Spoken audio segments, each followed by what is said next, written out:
but yeah, technically the Mattermost space that we had was on the Digital Life Collective server, and they sort of asked us to stop letting people in for free unless they wanted to sign up for to be or go through this more formalized, I forget what it's called, the cooperation as a service sort of onboarding system, um, which I didn't opt in for, but I guess we could still consider that if we wanted to have access to that Mattermost.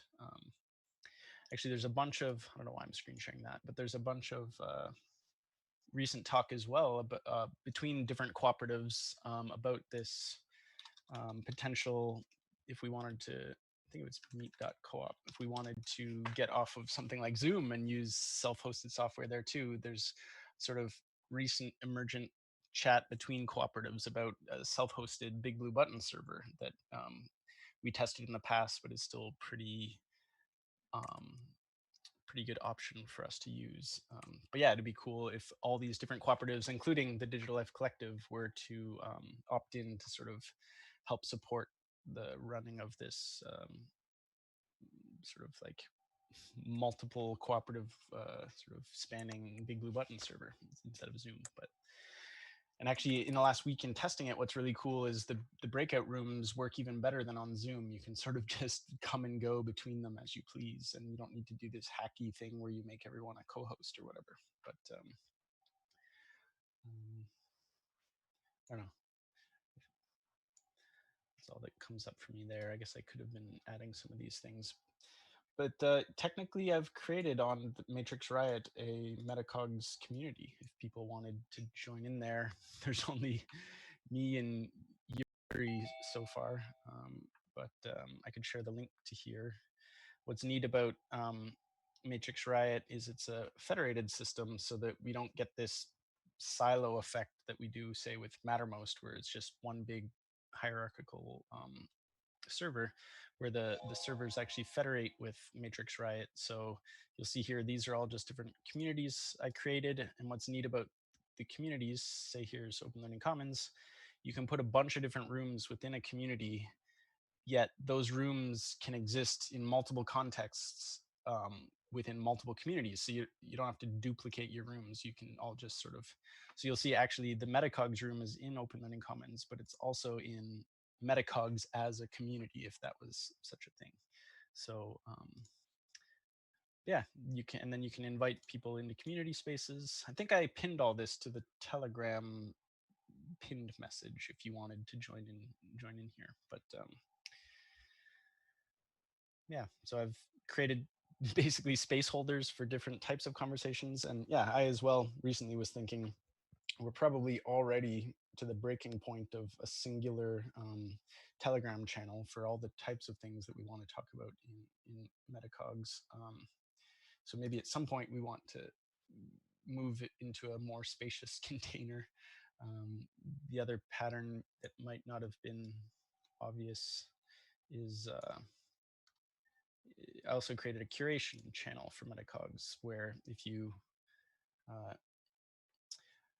uh, rather than say dumping all links into our communication channel, unless you wanted to bring in a link to say contextualize it and sort of introduce or sort of prompt or request chat about it, you can also use a hypothesis or actually I'll show you just to close this loop in the pin message.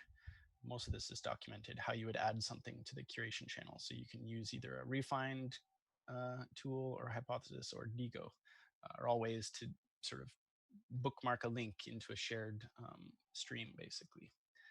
I was also thinking recently, though I haven't taken steps to do it, because there's the something like a Twitter bot with the MetaCog bot.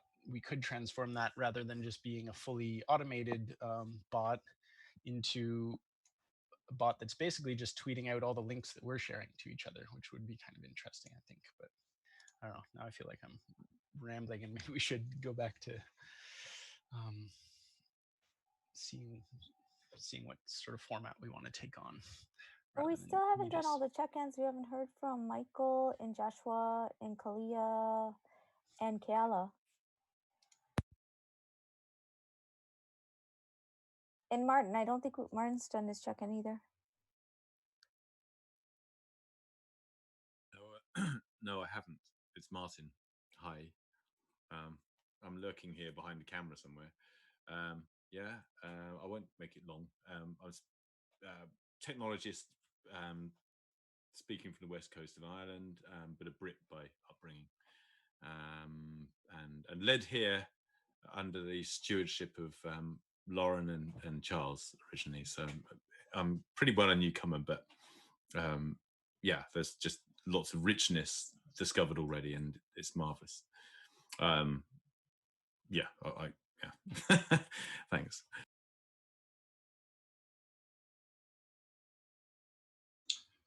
I'm Michael. I'm West Coast Canada, Vancouver Island, and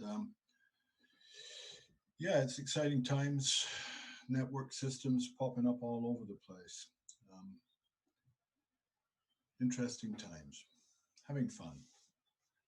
What more do you need? Open money. Free money. Yeah, coming soon. In fact, we could have. I just got a. I was in a conversation earlier today, and they were talking about having a currency laboratory sort of thing. So, bang, yeah, we can do that. It's sort of the same style that Robert propagates networks across other systems and so on. Same thing, you can have one currency server that can serve a multitude of different groups. One login, and you can be participating in 20 different spaces. I'll put up a link that gives the picture.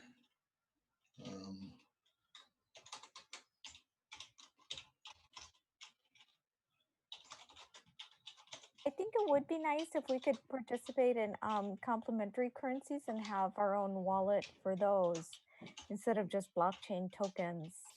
It's like you could instead of being like we're all going to do this one currency, like we just be like a kind of standard thing to have many. I don't know. Complex conversation. Yes, of course.